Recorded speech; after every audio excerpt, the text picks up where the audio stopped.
All right, Steve, now we're going to start to venture into some of our aerobic testing, featuring some of our time trial tests that we can perform. Yeah, look, we're going to look at a couple of different variations of the time trial. We're going to look at Cooper's 12-minute run, so basically setting off for 12 minutes and seeing how much distance you can cover in that time.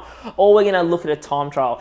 Typically the one that we see used quite often in more some of the elite performance-based sports is that 3 kilometre distance time trial. So basically how fast you can cover 3 kilometres. Well, and once again, these are probably some of the tests that maybe as a trainer you might be familiar with and you might use with some of your clients. But I think once again, for us as therapists, these are often the areas of our testing that are often neglected, particularly when we're working with individuals who maybe are particularly focused on running-based sports, running-based activities. We're often very good at doing things in the rooms, but maybe not actually getting them out into the environment, into the activity that they like to be able to do. So being able to collect some good and accurate data on how people are performing in these type of tests and these type of movements can be really useful in helping you get better results with your patients too. Yeah, and it's a great way that we can start to look and compare to some of the VO2 max tests. So if you're not lucky enough to have a full sports science environment in your facility, it is a great way, and there's some great numbers that we can start to look at to compare to someone's VO2 max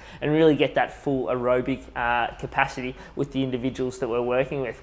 Now, Andrew, we're going to watch you set off for this run pretty soon. I'm looking forward to seeing how you go. Keep you up the 2-minute 30 kilometres that we saw the Kenyans do to break the world record back in 1995, I believe it was, for the 3K. They averaged it in 2 minutes 30. I suspect there may have been some other substances involved there too. Potentially. Look, I'm not going to pump up my tyres, but I reckon I do pretty well in this next video, but I'll let you guys see.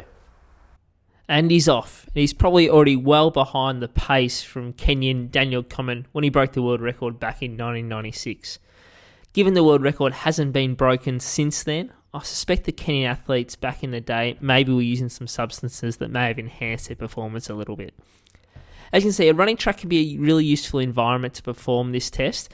It gives you a nice standardised measure of how far you're running. But saying that, with technology these days, you can use things like GPS on your smartphones or devices to be allowed you to measure specific distances or times in conjunction with this test, allowing you to set baseline data that you can track over time, over the weeks or months that you're working with your patient or client, to make sure that you know the aerobic capacity and if that capacity is improving in your patient or client.